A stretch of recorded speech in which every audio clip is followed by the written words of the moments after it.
ओम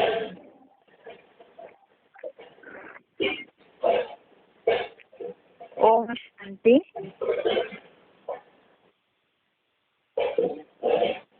आज का श्लोक है पहले अध्याय का 9 नंबर श्लोक, अध्याय फर्स्ट, श्लोक नंबर 9।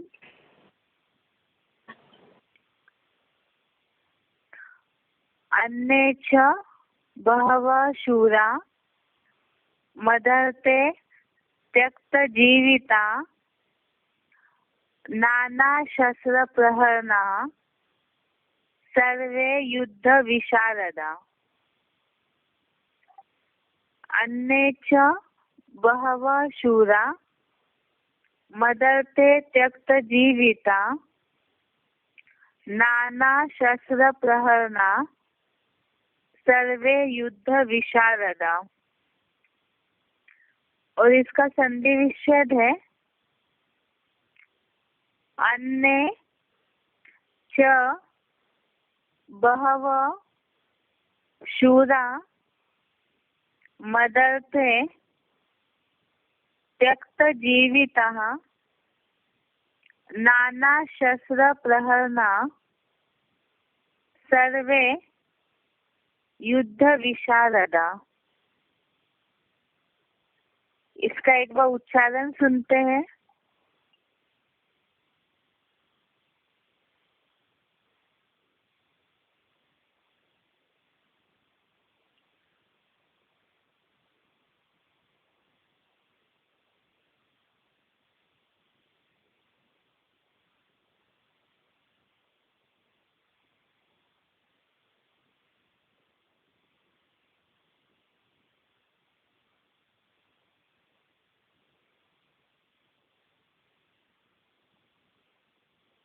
अन्ये च बहवः शूरा मदर्थे त्यक्तजीविता नानाशस्त्रप्रहरणा सर्वे युद्ध विशारदा।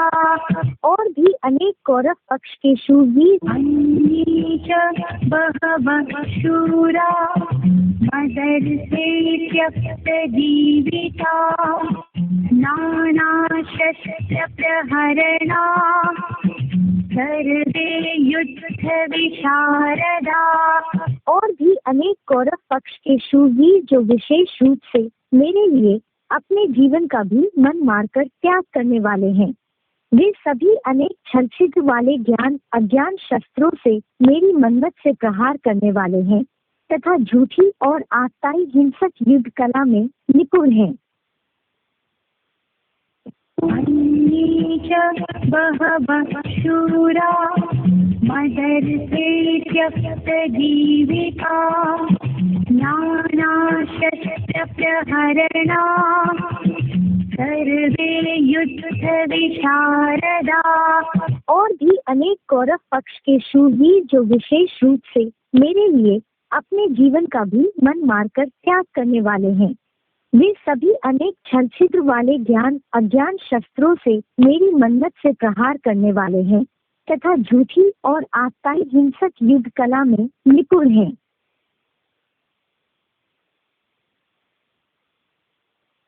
इसका अर्थ है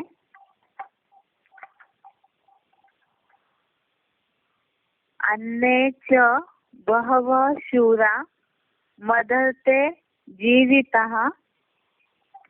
अर्थ है और भी अनेक शूरवीर है मेरे लिए अपने जीवन का त्यक्त सर्वे नाना शस्त्र त्याग करने वाले हैं सभी अनेक शस्त्रों से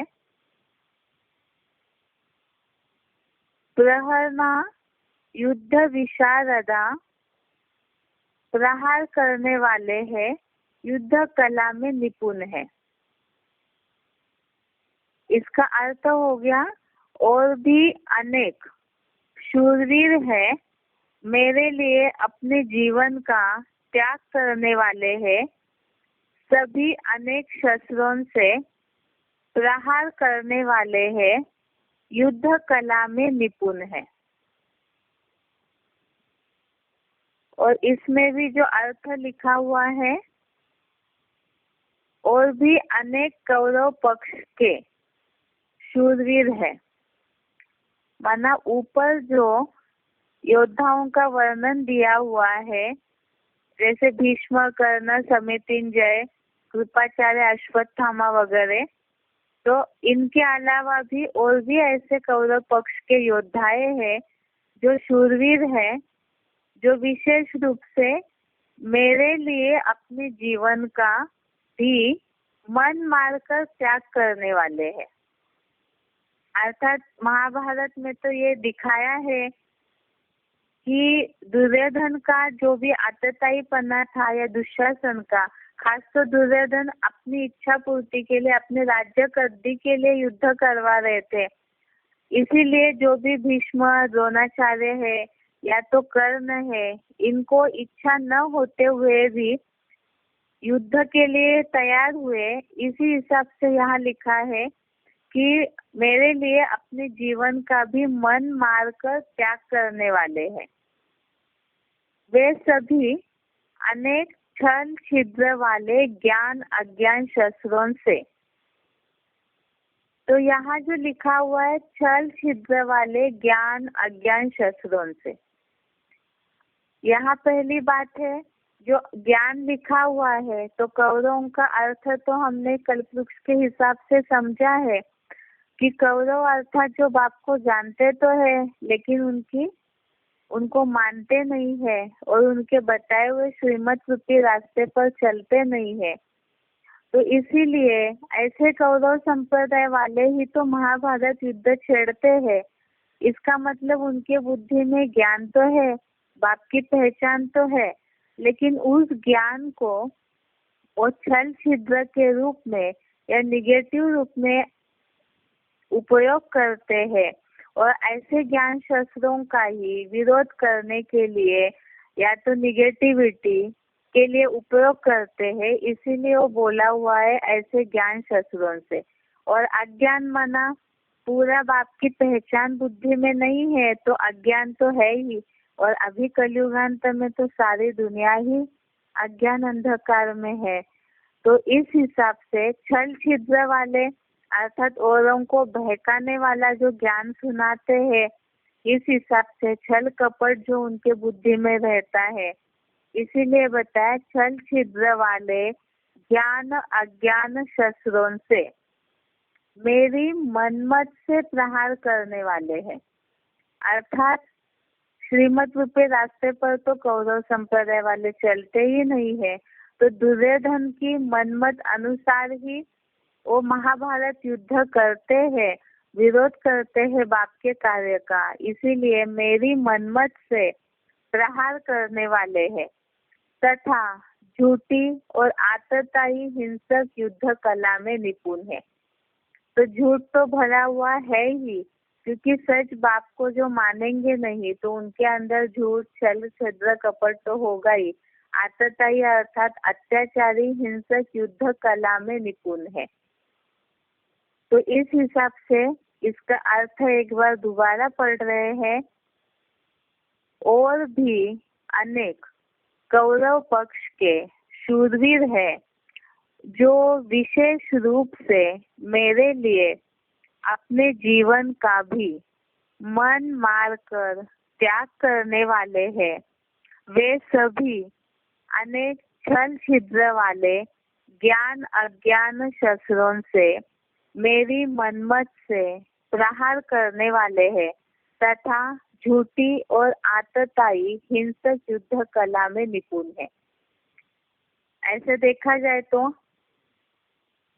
जो भी लोग विरोधी बन रहे हैं या तो बेसिक ब्रह्मा कुमार कुमारियों की जो दुनिया है, उन ब्राह्मणों के हिसाब से भी देखेंगे तो सभी ही ज्ञान का दुरुपयोग कर रहे हैं। अर्थात जो वास्तव में भगवान का पाठ चल रहा है उसमें जिस तरह उनको ज्ञान के आधार से सहयोग देना चाहिए, न दे करके अपना छल छिद्र कपट उपयोग करते हैं। तो इस हिसाब से ये श्लोक ऐसे आत्माओं के लिए लागू होता है जिसके लिए बोला कि और भी अनेक कौरव पक्ष के शूरवीर है जो विशेष रूप से मेरे लिए अपने जीवन का भी मन मारकर त्याग करने वाले हैं। अर्थात जो मुख्य योद्धाएं हैं उनके अलावा कौरव सेना में जो भी ऐसे है अर्थात जो बाप के कार्य को मान नहीं रहे हैं तो उनके लिए कौरव पक्ष बताया। वे सभी अनेक छल छिद्र वाले ज्ञान अज्ञान शस्त्रों से मेरी मनमत से प्रहार करने वाले हैं तथा झूठी और आतताई हिंसक युद्ध कला में निपुण है। ये हो गया श्लोक नंबर 9। इसके अलावा कल जो श्लोक पढ़ा था फर्स्ट अध्याय का 8वां श्लोक, एक बार इसका सिर्फ अर्थ एक बार पढ़ करके सार में समझा रहे क्योंकि कल फोन में डिस्टरबेंस था इसीलिए कईयों को ठीक से सुनाई नहीं दिया। इसीलिए एक बार जो फर्स्ट अध्याय का 8 नंबर श्लोक है उसको एक बार रिपीट कर रहे हैं। भवान भीष्मश्च कर्णश्च कृपश्च समितिञ्जय अश्वत्थामा विकर्णश्च सोमदत्ति तथैव च। इसका अर्थ है आप स्वयं आचार्य है ही। अर्थात दुर्योधन ने ये श्लोक द्रोणाचार्य के लिए बोला हुआ है। अर्थात द्रोणाचार्य से बात कर रहे दुर्योधन इसलिए बोला आप स्वयं आचार्य है ही। और पितामह भीष्म जिनकी माहिती शब्दार्थों में है अर्थात ऊपर हमने गीता में आए हुए कुछ कठिन शब्दों का जो अर्थ पढ़ा है इसके पहले हफ्ते में जिसके लिए बोला जिनकी माहिती अर्थात जानकारी शब्दार्थों में है। तो और भी आगे आएगा ही भीष्म पितामह से रिलेटेड श्लोक तो वहाँ और क्लियर करेंगे इस बात को पितामह भीष्म के अर्थ को। आगे है ऐसे ही कर्ण और आदि नारायण की जो सारे संसार में कभी न हारने वाला सदा काल युद्ध में विजयी। यहाँ एक शब्द आया हुआ है जो, तो आदि नारायण की जो ये जो शब्द आया है जैसे हिंदी में बोला जाता है जो के त्यू अर्थात कोई अगर समान है दिखने में समान या तो कोई बात में गुणों में समान इस हिसाब से जो का त्यो ये इस तरह का शब्द प्रयोग किया जाता है। यहाँ आदि नारायण की जो सारे संसार में कभी न हारने वाला सदाकाल युद्ध में विजयी। अर्थात आदि नारायण जो राम वाली आत्मा प्रजापिता जो आदम वाली आत्मा बनते हैं तो वास्तव में वो आदि नारायण नहीं है लेकिन ये समेतिन जय का जो अर्थ बताया है वो इस तरह से ही पाठधारी है जिनके लिए बोला है कि सारे संसार में कभी न हारने वाला सदा काल युद्ध में विजयी ऐसे समेतिन जय। और आगे कृपाचार्य का अर्थ बताया कुरु राज परिवार में निस्वार्थ सेवा वाले बड़े कृपालु। यहाँ निस्वार्थ के आगे और कृपालु के आगे जो प्रश्न चिन्ह आया है अर्थात ये तो टॉन्टिंग वे के हिसाब से बोला जैसे मुरलियों में भी बाबा पूछते हैं कुमार का अर्थात कुमारी हो क्या, इसी हिसाब से कि कृपाचार्य का जो नाम है दया कृपावान के हिसाब से तो क्या ये इसी तरह से कौरव परिवार में कुरु राज परिवार में निस्वार्थ है क्या और सेवा वाले बड़े कृपालु है क्या, क्योंकि ये तो वेतन भोगी है कुछ मिले तब काम करेंगे इस स्वभाव वाले जो व्यक्तित्व है तो उनके लिए पूछा है कि इतना निस्वार्थ भावना से कुरु परिवार की सेवा कर रहे थे क्या। अर्थात तो जो उनको मिल प्राप्ति हो रही थी उसी हिसाब से वो चल रहे थे इसीलिए कृपाचार्य का अर्थ ऐसे लिखा। और उसी तरह आपका प्रिय पुत्र अर्थात द्रोणाचार्य से दुर्योधन बात कर रहे हैं उनको सेना का वर्णन बता रहे हैं इसीलिए यहाँ लिखा, उसी तरह आपका प्रिय पुत्र मन रूपी सर्प मणि का धारण करता अश्वत्थामा। यहाँ वास्तव में मन रूपी सर्प मणि का धारण करता बोला हुआ है। तो यहाँ मन जो है, मन बुद्धि को ही आत्मा कहा जाता है, और मन रूपी सर्प मणि का धारण करता अश्वत्थामा। अश्वत्थामा का अर्थ है अश्वत्थमा, अर्थात अश्व मना मन रूपी घोड़ा। तो जिनका मन रूपी घोड़ा जो अश्व में स्थित है, अश्व माना मन रूपी घोड़ा, इसका क्लैरिफिकेशन बाबा ने VCD 1594 1594 इस VCD में दिया है कि मन रूपी घोड़े में स्थिर रहना अच्छा है या बुद्धि में स्थिर रहना। मन में जो आया सो किया, पाप पुण्य नहीं देखा, मन में आया तो 5 पांडवों की हत्या करने चले, यह भी नहीं देखा बालक है या पांडव है। तो मनमत के आधार पर जो काम किए जाते हैं या कराए जाते हैं वो अश्वत्थामा है। अश्वत्थामा के लिए वैसे महाभारत में दिखाया है कि अश्वत्थामा ने पांडवों मना क्रोध में आकर के रात के समय पांडवों की हत्या करने के लिए चले गए थे, लेकिन उसमें हुआ ये कि पांडवों के जगह पर उनके 5 पुत्रों की हत्या कर दी। तो ये भी नहीं देखा कि वो किसके लिए इस तरह का पाप कर रहे हैं।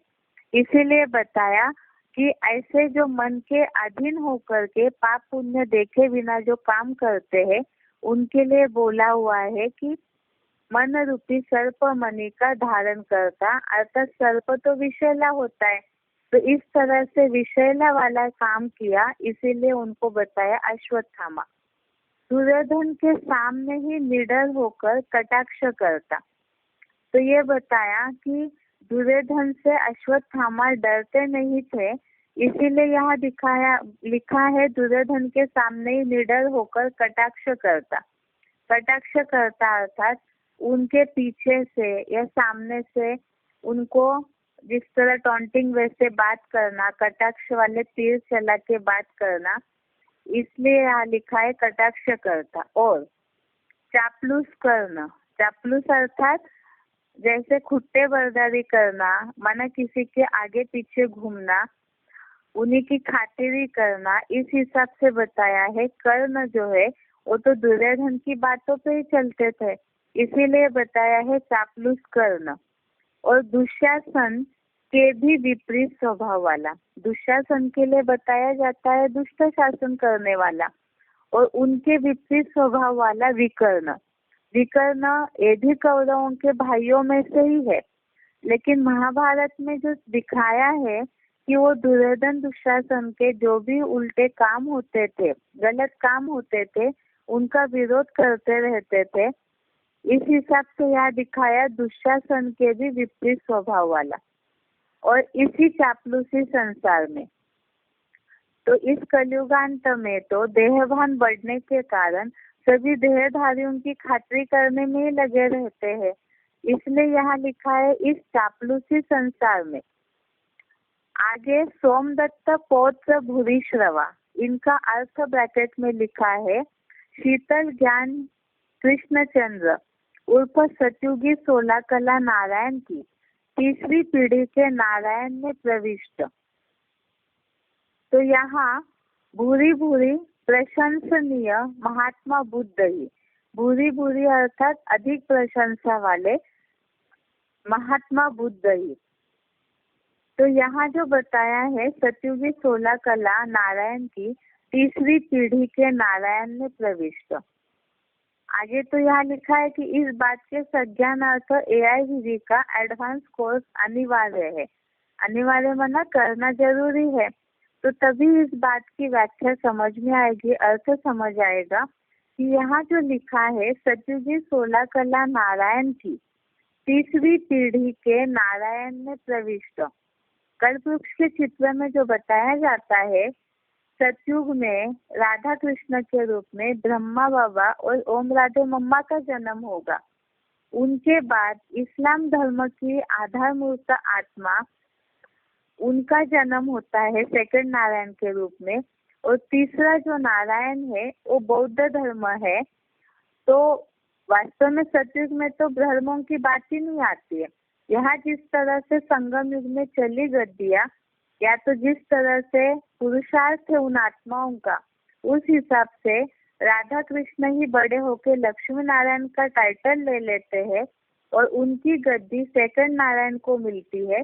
और तीसरा नारायण जो है वो बुद्ध धर्म की आत्मा है, जो सतयुग में तीसरा नारायण बनकर द्वापर युग में ही महात्मा बुद्ध का आधार बन जाती है, जिनमें ऊपर से आने वाली धर्म पिता की सोल प्रवेश करती है। तो इस हिसाब से यहाँ लिखा है कि शीतल ज्ञान कृष्ण चंद्र उर्फ सतयुगी 16 कला नारायण की तीसरी पीढ़ी के नारायण में प्रविष्ट भूरी भूरी प्रशंसनीय महात्मा बौद्ध ही सोमदत्त पौत्र भूरी श्रवा है। अर्थात थर्ड नारायण के लिए बोला हुआ है। तो आत्मा भी कलयुगांत में कल्पवृक्ष के चित्र के हिसाब से सूर्यवंशियों को छोड़ करके तो सभी कौरव यादव संप्रदाय में सम्मिलित हो जाते हैं।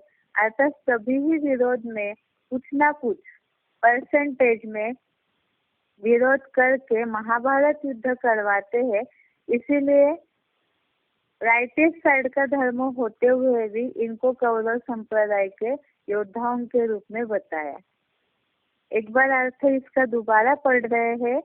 आप स्वयं आचार्य है ही और पितामह भीष्म जिनकी माहिती शब्दार्थों में है, ऐसे ही कर्ण और आदि नारायण की जो सारे संसार में कभी न हारने वाला सदाकाल युद्ध में विजयी समितिंजय कुरु राज परिवार में निस्वार्थ सेवा वाले बड़े कृपालु कृपाचार्य और उसी तरह आपका प्रिय पुत्र मन रूपी सर्पमणि का धारण करता अश्वत्थामा दुर्योधन के सामने ही निडर होकर कटाक्ष करता और चापलूस कर्ण और दुशासन के भी विपरीत स्वभाव वाला विकर्ण और इसी चापलूसी संसार में शीतल ज्ञान कृष्ण चंद्र उर्फ सतयुगी 16 कला नारायण की तीसरी पीढ़ी के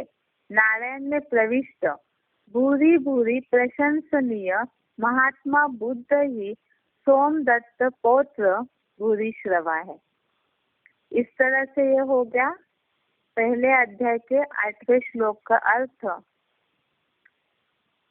अभी आगे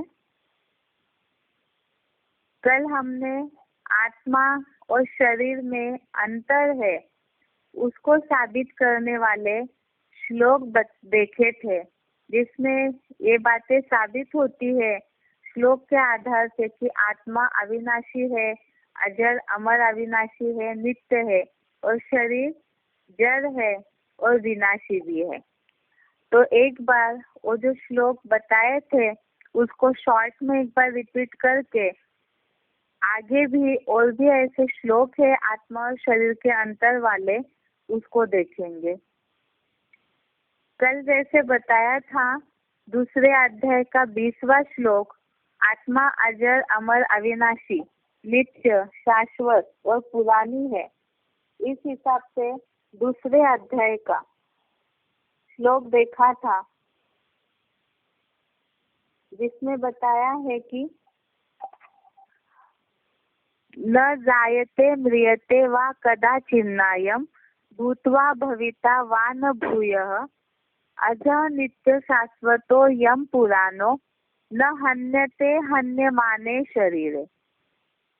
इसका अर्थ देखा था, यह कभी न जन्मता है और न मरता है या होकर फिर से नहीं होगा, ऐसे भी नहीं है। अजन्मा नित्य सनातन पुरातन यह देह हनन होने पर भी होते भी नहीं मारा जाता। ये है सेकेंड अध्याय का 20 नंबर श्लोक। इसमें ये जो बताया है अर्थ कि यह कभी न जन्मता है न मरता है, अर्थात आत्मा जो है वो सहज सहज ही देह रूपी वस्त्र को त्याग करती है नया जन्म लेने के लिए, और होकर फिर से इस सृष्टि रंग पर मंच पर नहीं होगा ऐसे भी नहीं है। और आत्मा तो जन्म मरण के चक्र में आते ही रहती है। इस हिसाब से यहाँ जो बताया हुआ है कि अजन्मा नित्य सनातन पुरातन यह अविनाशी आत्मा देह हनन कराने के उपक्रम होते भी नहीं मारा जाता, अर्थात देह का विनाश तो होता ही है। ऐसे होने पर भी आत्मा के ऊपर कोई भी बात का असर नहीं होता है। इस हिसाब से यहाँ लिखा है कि देह हनन होते हुए भी यह मारा नहीं जाता है।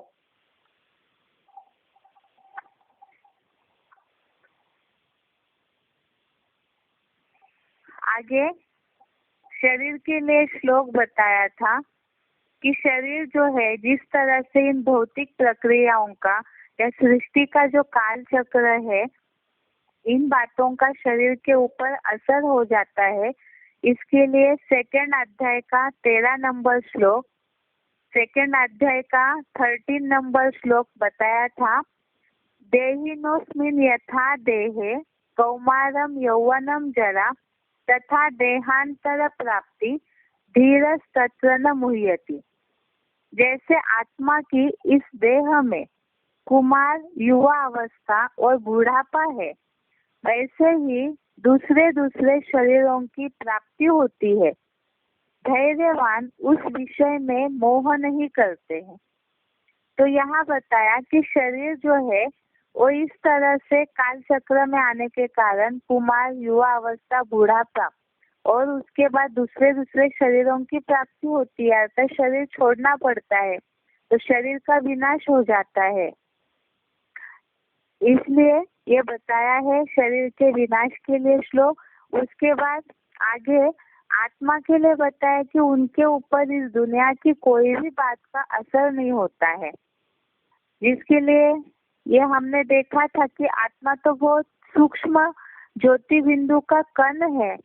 इसलिए उसके लिए बताया है दूसरे अध्याय का 23 नंबर श्लोक, अध्याय सेकेंड श्लोक नंबर 23। नैनम छिंदन्ति शस्त्राणि नैनम दहति पावकः न चैनम क्लेदयन्ति याप न शोषयति मारुतः। अर्थात इस आत्मा को शस्त्र नहीं काटते, इसको अग्नि नहीं जलाती, इसको हवा भी नहीं सुखाती और जल नहीं भिगोता है। तो आत्मा के ऊपर यहाँ की भौतिक दुनिया का असर नहीं होता है, क्योंकि आत्मा सूक्ष्म है और शरीर 5 तत्वों का बना हुआ है। तो 5 तत्वों के शरीर पे 5 तत्वों के प्रक्रिया का असर हो जाता है, और आत्मा सूक्ष्म है, इसलिए अग्नि जलाती नहीं है, हवा सुखा नहीं सकती और जल उसे भिगो नहीं सकता है। आगे श्लोक नंबर दूसरे अध्याय का 18वां श्लोक, अध्याय सेकेंड श्लोक नंबर 18। यहाँ बताया है अंतवंत इमे देहा नित्य शोक्ता शरीरिणः अनाशिनो अप्रमेयस्य तस्मात् युद्धस्व भारत। अर्थात नित्य, अविनाशी, माप न करने योग्य देहधारी आत्माओं के ये शरीर नाशवान कहे हैं। तो यहाँ भी ये श्लोक में साबित हुआ कि आत्मा नित्य अविनाशी है और शरीर देहधारी आत्माओं के शरीर नाशवान है। इसमें और एक अर्थ छिपा हुआ है जो बताया कि शरीर तो भौतिक आकृति है, दिखाई देता है आंखों से, लेकिन आत्मा सूक्ष्म है, तो वो अप्रमेय अर्थात माप नहीं की जा सकती है। यहाँ जो शब्द आया हुआ है श्लोक में, अनाशिनो अप्रमेयस्य तस्मात् युद्धस्व भारत, अप्रमेय अर्थात आत्मा नाप नहीं की जा सकती है। इस तरह से कल के श्लोक हो गए रिपीट। उसके बाद आगे का आज का टॉपिक है, इसमें भी यही है कि आत्मा और शरीर में अंतर, और इसमें आत्मा सूक्ष्म है, तो इसीलिए अभी जो बात बताई कि शरीर तो साकार जड़त्वमयी पंचभूतों का पुतला है, इसलिए वो तो आंखों से दिखाई देता है, और आत्मा आंखों से दिखाई नहीं देती है, वो ज्ञान चक्षुओं से ही, ज्ञान की समझ के आधार से ही देखी जा सकती है। इस हिसाब से 15वें अध्याय का 10वां श्लोक, अध्याय 15 श्लोक नंबर 10, जिसमें यहाँ बताया है उत्क्रामंतम स्थितम वापि भुजानम वा गुणान्वितम विमूढ़ा नानु पश्यन्ति पश्यन्ति ज्ञान चक्षुषः। श्लोक एक बार दोबारा पढ़ रहे, 15वें अध्याय का 10वां श्लोक है। इसमें लिखा है उत्क्रामंतम स्थितम वापि भुजानम वा गुणान्वितम विमूढ़ा नानु पश्यन्ति पश्यन्ति ज्ञान चक्षुषः। तो इसमें जो लिखा हुआ है, देह छोड़ते या धारण करते अथवा भोगते हुए त्रिगुण युक्त आत्मा को ज्ञान नेत्र वाले देखते हैं, महामूर्ख नहीं देख पाते हैं। यहाँ जो लिखा है देह छोड़ते या धारण करते, देह छोड़ते या धारण करते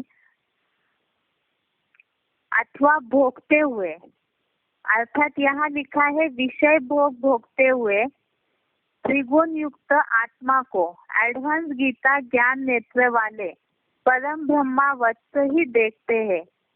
दिखावटी टीका करता महामूर्ख नहीं देख पाते हैं, वो तो द्वापरांत से ही सर्वव्यापी मानते हैं।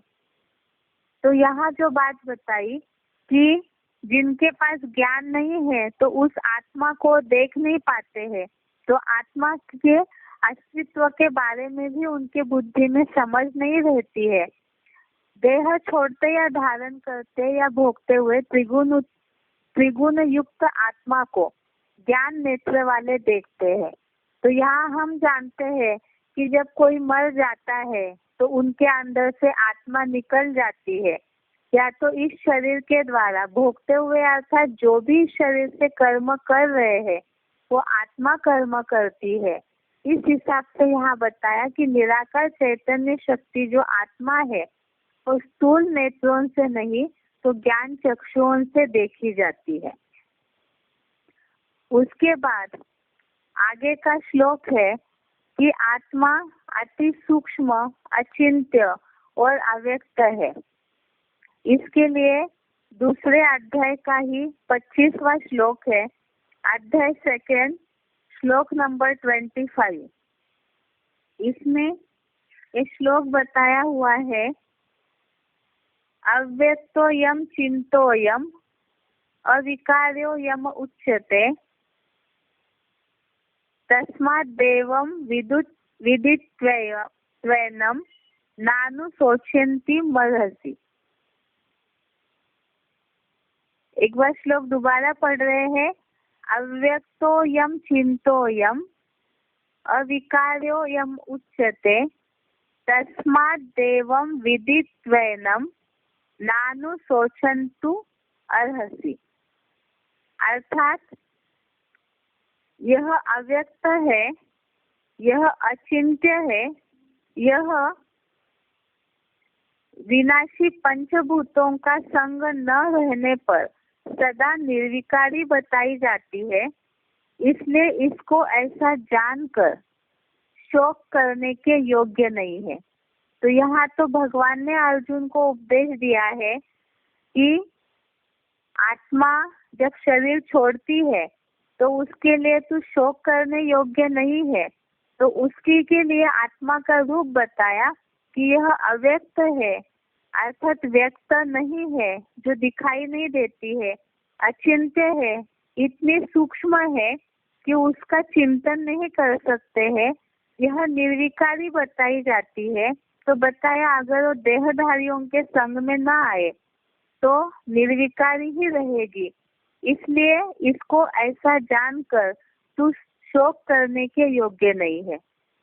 और इसके ऑपोजिट में शरीर स्थूल है, व्यक्त है, जिसे हमने पहले भी पढ़ा कि शरीर के तो हर अणु अणु का विश्लेषण साइंटिस्ट कर लेते हैं। वो आंखों से दिखाई भी देता है तो उसका विच्छेदन कर पाते हैं, लेकिन आत्मा का तो केवल वो सूक्ष्म होने के कारण ज्ञान के हिसाब से ही उसको समझा जाता है, अन्यथा कोई भी उसका चिंतन नहीं कर सकते हैं। इस तरह से आज हमने देखा है कि शरीर और आत्मा के बीच में क्या अंतर है।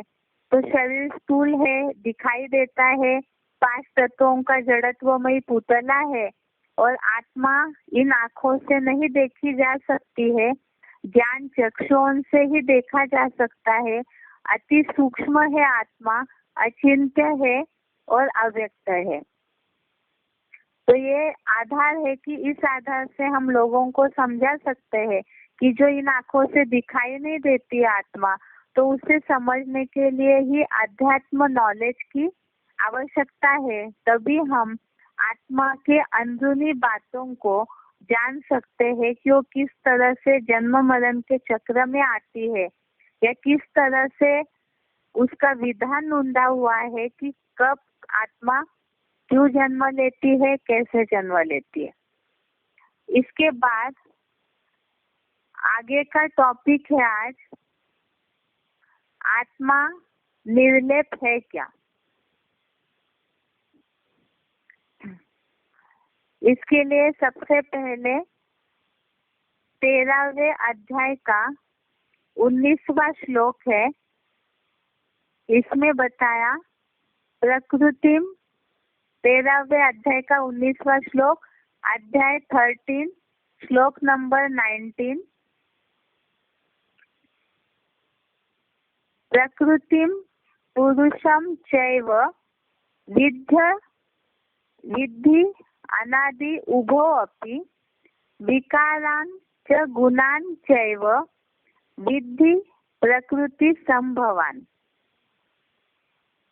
इसका अर्थ बताया है कि आत्मा को पुरुष, शरीर को प्रकृति कहा गया है और दोनों ही अनादि है। विकार और 3 गुण प्रकृति से उत्पन्न हुआ जान। अर्थात यहाँ जो बताया हुआ है कि आत्मा को पुरुष और शरीर को प्रकृति कहा गया है और दोनों ही अनादि है। तो प्रकृति जो है वो भी परिवर्तन होती है, उसका विनाश नहीं होता है, और आत्मा भी, अर्थात तो कब रची गई है और कब विनाश होता है ये कोई नहीं जानता है, क्योंकि इन दोनों का विनाश नहीं होता, इनमें परिवर्तन होता है। यहाँ शरीर रूपी प्रकृति की शरीर तो विनाशी है, लेकिन प्रकृति का जो पुतला है, इस हिसाब से यहाँ बताया है कि शरीर को प्रकृति बोला हुआ है। दोनों ही अनादि है और विकार और 3 गुण प्रकृति से उत्पन्न हुआ जान।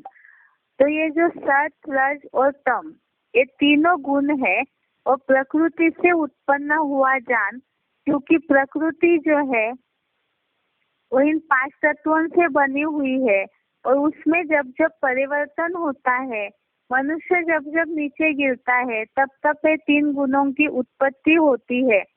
इस हिसाब से बोला हुआ है कि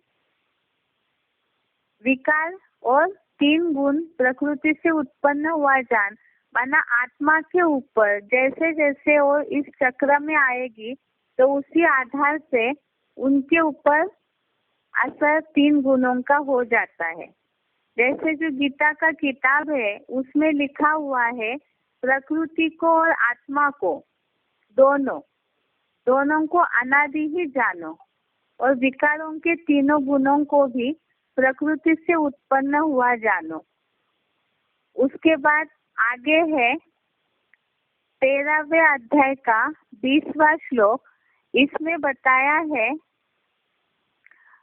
कार्यकरण कर्तृत्वे हेतु प्रकृति ही उच्यते पुरुषः सुख दुःखानां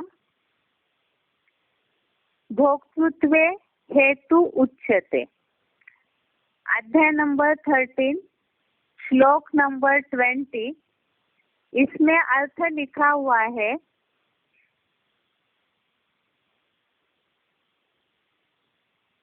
प्रकृति को देह रूप कार्य में, इस बीज रूपा प्रकृति को देह रूप कार्य में ज्ञान कर्म इंद्रियों के साधन रूप रचना में रचता आदम द्वारा कारण रूप कहा जाता है।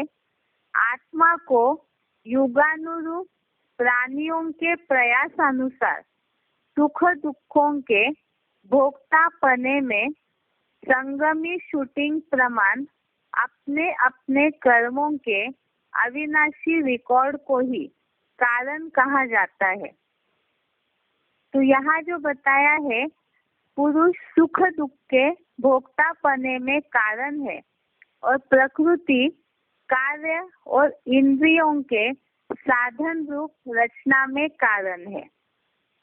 पुरुष माना आत्मा जो सुख दुख के भोक्ता पने में अर्थात जो भोगा जाता है उसमें कारण है अर्थात निमित्त बनता है, और प्रकृति कार्य और इंद्रियों के साधन रूप रचना में कारण है अर्थात शरीर के द्वारा ही कर्म किया जाता है, कार्य किया जाता है जो शरीर 5 तत्वों का पुतला है, और इंद्रियों के साधन रूप रचना में कारण है अर्थात प्रकृति के द्वारा ही शरीर इंद्रिया, जिस साधनों के द्वारा, इंद्रिया साधन है, जिस साधन के द्वारा शरीर कार्य करता है, आत्मा इस शरीर रूपी इंद्रियों के साधन द्वारा कार्य करती है, उसमें वो निमित्त बनता है। इस हिसाब से बताया कि पुरुष माना आत्मा सुख दुख के भोक्ता पने में कारण है। तो शरीर के द्वारा जो प्रकृति अर्थात शरीर के द्वारा आत्मा कार्य करती है और उसका ही लेप छेप आत्मा के ऊपर चढ़ता है, तो वो आत्मा जिस तरह से भी शरीर द्वारा कार्य करेगी उसी आधार से सुख दुख के भोक्ता पने में वो कारण बन जाता है। उसके बाद आगे है 15वें अध्याय का 9वां श्लोक। इसमें बताया श्रोत्रम चक्षुः स्पर्शनम च रसनम ध्यानम एव च अधिष्ठाय मनश्च अयम विषयान उपसेवते। अध्याय 15 श्लोक नंबर 9।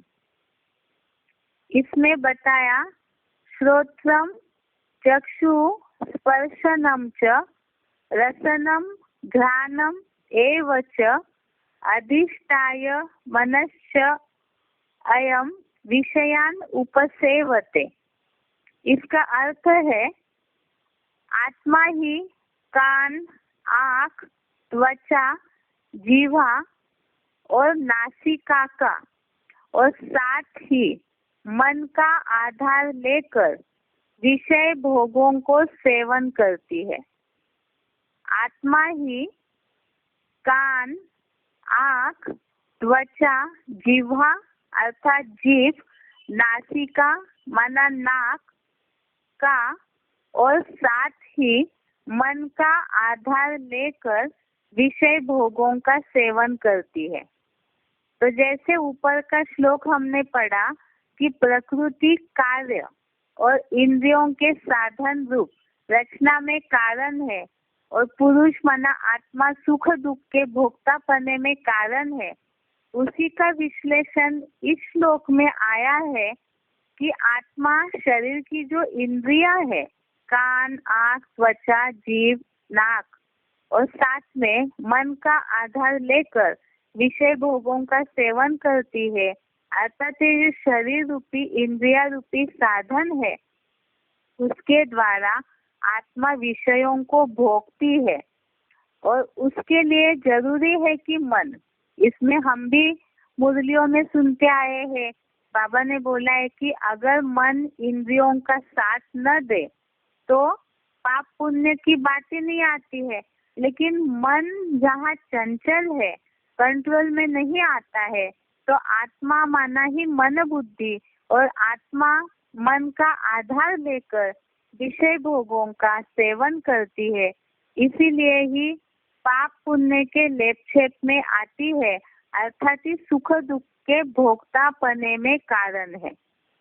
इसी हिसाब से बताया कि आत्मा जो है उसके ऊपर पाप पुण्य का लेपछेप लगता है।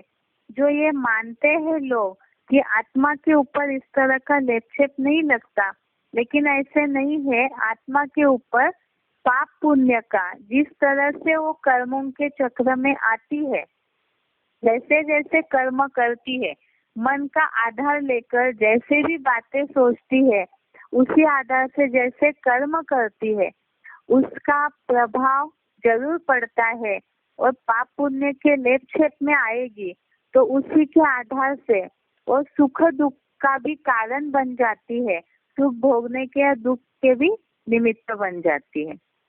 इसके बाद आगे बताया है श्लोक 5वें अध्याय का 17वां नंबर का श्लोक, अध्याय नंबर 5, श्लोक नंबर 17।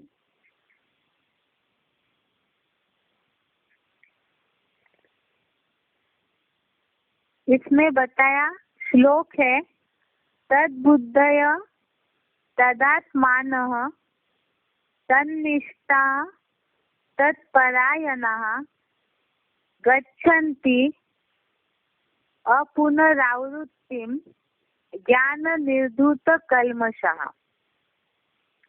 एक बार श्लोक फिर से पढ़ रहे हैं। तद्बुद्धयः तदात्मानः तन्निष्ठाः तत्परायणाः गच्छन्ति अपुनरावृत्तिं ज्ञान निर्धूत कल्मषः। यहाँ ज्ञान निर्धूत कल्मषः का अर्थ है ज्ञान से पूर्णतः धुले पापों वाले। एक बार इस श्लोक का अर्थ पढ़ रहे हैं। आत्मा निर्लेप नहीं है, लेपछेप लगते हैं, क्योंकि आसक्ति है, भोगता है, इसीलिए कहते हैं पापात्मा पुण्य आत्मा। पाप पुण्य शरीर नहीं, तो स्थूल पानी से केवल शरीर शुद्ध हो सकता है, पर आत्मा के पाप तो ज्ञान जल से ही धुले जाते हैं। इसी हिसाब से ये श्लोक का अर्थ है, उसमें बुद्धि युक्त, उस स्वरूप में आत्मवान, उसमें आत्मनिष्ठावान, उसमें परम आधारित ज्ञान से अव्यभिचारी योग द्वारा पूर्णतः धुले पापों वाले लोग यहाँ पुनः वापिस नहीं आते। युधिष्ठिर जैसे सदैव सुखधाम जाते हैं। उसमें बुद्धि युक्त, उस स्वरूप में ही आत्मवान, उसमें आत्मनिष्ठावान, उसमें परम आधारित ज्ञान से अव्यभिचारी योग द्वारा पूर्णतः धुले पापों वाले लोग यहाँ पुनः वापस नहीं आते। युधिष्ठिर जैसे सदैव सुखधाम जाते हैं। यहाँ इसके ऊपर का जो श्लोक है, यदि उस पे थोड़ा सा नजर डालेंगे तो इसका अर्थ और सही रीति से समझ में आएगा। 5वें अध्याय का 16 नंबर श्लोक का केवल अर्थ पढ़ रहे हैं। अध्याय 5 श्लोक नंबर 16। इसका अर्थ, किंतु ज्ञान द्वारा जिनका आत्मा सो परमात्मा का वह अज्ञान नष्ट हो गया है, उनका वह ज्ञान परम पिता को सूर्य जैसा दिखाता है। इसी से रिलेटेड इस श्लोक का अर्थ है कि अगर परमात्मा के द्वारा दिए हुए ज्ञान को हम समझ पाते हैं तो उस ज्ञान के द्वारा ही संपूर्ण पाप अव्यभिचारी योग द्वारा धुले जाएंगे और ऐसी आत्माएं जो है वो सुखधाम चली जाती है, अर्थात जो हमारा लक्ष्य है ब्राह्मण जीवन का, इसी शरीर से हमें स्वर्ग में जाना है, या जो बाबा ने मुरली में बोला है, इस नर्क की दुनिया के बीच में ही तुम बच्चों को स्वर्ग का वर्षा देता हूँ। तो यह सदैह सुखधाम जाना अर्थात इसी शरीर से स्वस्थिति में जो स्थित हो जाएंगे, अर्थात अव्यभिचारी याग के द्वारा, ज्ञान की पराकाष्ठा के द्वारा जो अपने पाप को पूरा नष्ट करते हैं, तो ऐसी आत्माएं स्वस्थिति बना करके स्वर्गीय सुखों का अनुभव करेंगे। इसीलिए ये 5वें अध्याय का 17 नंबर श्लोक बताया, जिनके ज्ञान निर्धूत कल्मषः, ज्ञान से पूर्णतः धुले पापों वाले जो लोग हैं, तो यहाँ तो स्थूल पानी से शरीर शुद्ध हो सकता है, लेकिन आत्मा के पाप के लिए ज्ञान जल की ही आवश्यकता है। इसीलिए बताया कि आत्मा निर्लेप नहीं है, उस पे लेप छेप लगता है, क्योंकि आसक्ति है, भोगता है। अर्थात जो भी पंच तत्वों से रिलेटेड शरीर है, उसके ऊपर जो भी असर होता है पंच विकारों का, तो उन्हें वो भोगती है आत्मा। और ऐसे 5 विकारों के प्रभावित होने के कारण ही पाप का लेपछेप लगता है। इसीलिए ही पापात्मा पुण्य आत्मा कहा जाता है। पाप शरीर या पुण्य शरीर इस तरह नहीं कहा जाता है। क्यों? अर्थात शरीर से भले ही कर्म किया जाता है, लेकिन शरीर तो नाश हो जाता है, आत्मा तो अविनाशी है। इसलिए आत्मा शरीर के द्वारा काम करती है, तो आत्मा के ऊपर ही पाप का या पुण्य का असर होता है, और उसे धुलने के लिए ही ज्ञान जल की आवश्यकता है। तो इसीलिए आज के लिए टॉपिक हो गया हमारा कि आत्मा निर्लेप नहीं है, तो आत्मा के ऊपर प्रकृति के संग में आने के कारण लेपछेप लगता है। आज के लिए इतना ही। कल हम देखेंगे कि आत्मा ये शरीर छोड़ करके कहाँ जाती है, और उसके लिए गीता में क्या क्या श्लोक आए हैं। आज ओम शांति।